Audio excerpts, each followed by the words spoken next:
Hi everybody, welcome back to the Hard Display Info channel. Today I'm going to tell you how you can easily enable or disable the high contrast mode in your Samsung smart monitor.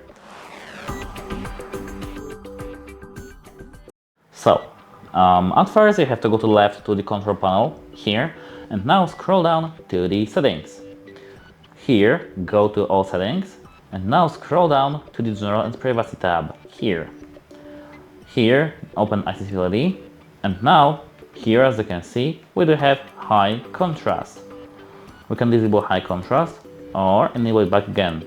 But honestly, I do prefer high contrast because it looks just more readable. And that's it. Hope it helps you and have a nice day. Goodbye!